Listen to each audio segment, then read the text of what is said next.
Assalamualaikum warahmatullahi wabarakatuh. Selamat pagi anak-anak hebat kelas 6. Apa kabarnya hari ini? Bapak harap anak-anak kelas 6 sehat-sehat semua. Pada pembelajaran hari ini, kita akan mempelajari materi penyesuaian diri pada hewan.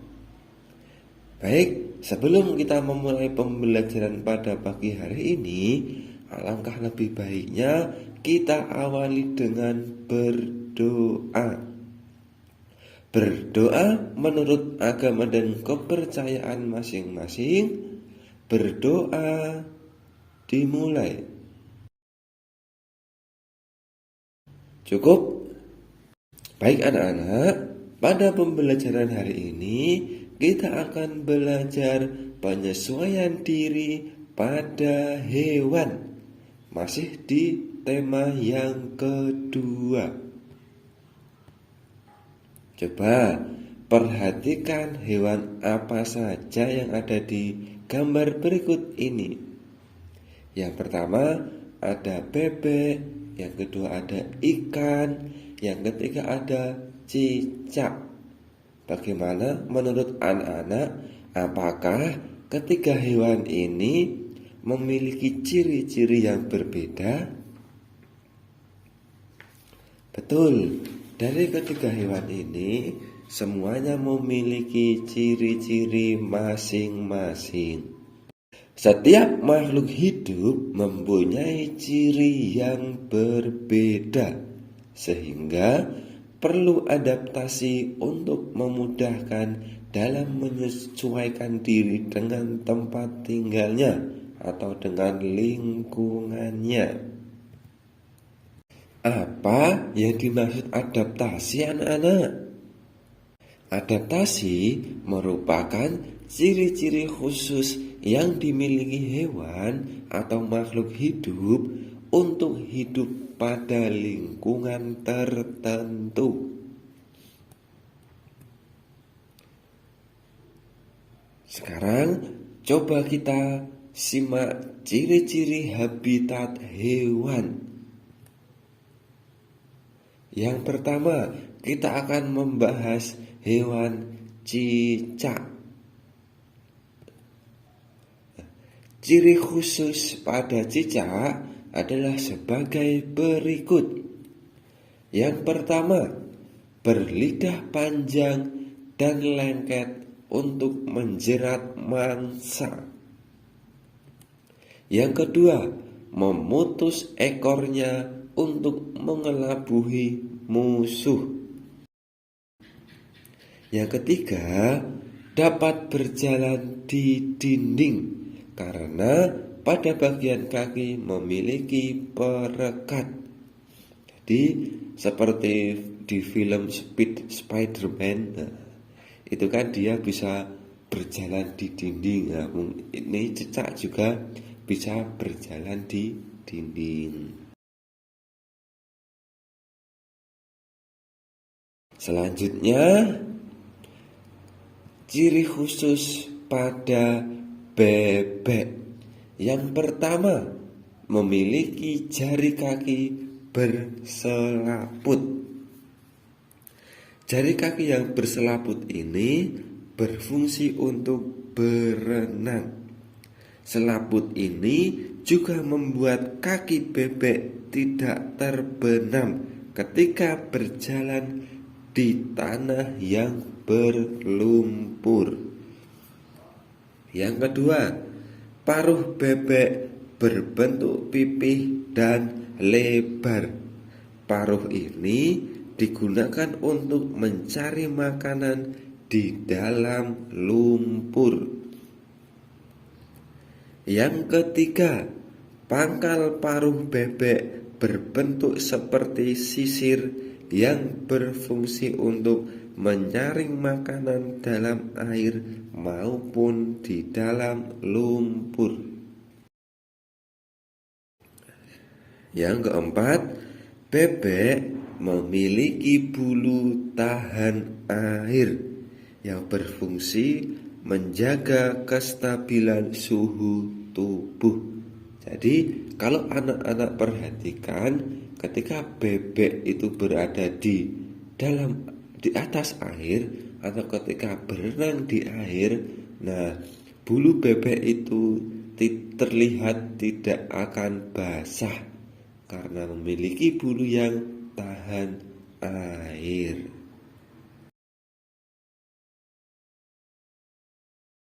Hewan selanjutnya adalah unta. Ciri khusus pada unta yang pertama, memiliki punuk untuk menyimpan lemak sebagai cadangan makanan. Hal ini membuat unta tetap dapat bertahan hidup meskipun tidak makan beberapa hari. Bisa dilihat pada gambar, nah, yang menonjol di bagian punggung, nah itu yang dinamakan punuk. Yang kedua, memiliki kulit tebal sehingga tidak mudah berkeringat. Unta juga jarang buang air kecil sehingga tidak banyak mengeluarkan cairan tubuh. Kita lihat unta itu habitat aslinya ada di gurun pasir. Nah, di gurun pasir itu sangat panas dan untuk cadangan airnya itu sangat sedikit. Yang ketiga, memiliki bulu mata yang panjang untuk melindungi mata dari debu, pasir, dan panas matahari. Yang keempat, memiliki kaki yang besar dan panjang agar tidak terperosok saat berjalan di pasir. Itu tadi ada 3 hewan beserta ciri-ciri khususnya. Selanjutnya kita akan mempelajari tentang cara hewan menyesuaikan diri dengan lingkungannya. Yang pertama itu ada cara mimikri. Apa yang dimaksud dengan mimikri, anak-anak? Bunglon menyesuaikan diri dengan mengubah warna kulitnya sesuai dengan tempatnya berada. Cara ini disebut mimikri. Misalnya, ketika bunglon berada di batang kayu, warna kulitnya berubah dari hijau menjadi kecoklatan atau kehitaman sesuai dengan kayu yang dihinggapinya. Perubahan warna ini membuat bunglon mampu membaur dengan lingkungan. Jadi bisa anak-anak perhatikan yang memiliki bunglon atau yang pernah melihat hewan bunglon. Nah, bunglon itu akan menyesuaikan warna kulitnya dengan tempatnya berada. Nah, cara ini disebut dengan mimikri. Cara yang kedua adalah autotomi. Apa yang dimaksud autotomi, anak-anak? Untuk melindungi diri, cicak dan kadal melepaskan ekornya. Ekor yang terputus akan bergerak-gerak sehingga membuat pemangsanya terkecoh. Cara ini disebut autotomi. Ekor cicak yang terputus, nah itu nanti cicak dapat tumbuh lagi ekornya. Cara yang ketiga adalah kamuflase. Apa yang dimaksud dengan kamuflase, anak-anak? Belalang sembah dan belalang daun menyesuaikan diri dengan kondisi tempat yang sesuai dengan tubuhnya. Belalang sering hinggap pada daun untuk menyesuaikan warna dan bentuk tubuhnya. Cara ini disebut kamuflase. Sekian materi yang dapat Bapak sampaikan pada pembelajaran kali ini. Semoga bermanfaat untuk anak-anak belajar.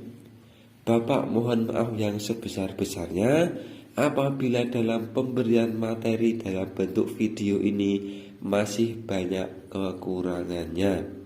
Terima kasih, tetap semangat belajar dalam kondisi apapun. Bapak akhiri, Assalamualaikum warahmatullahi wabarakatuh.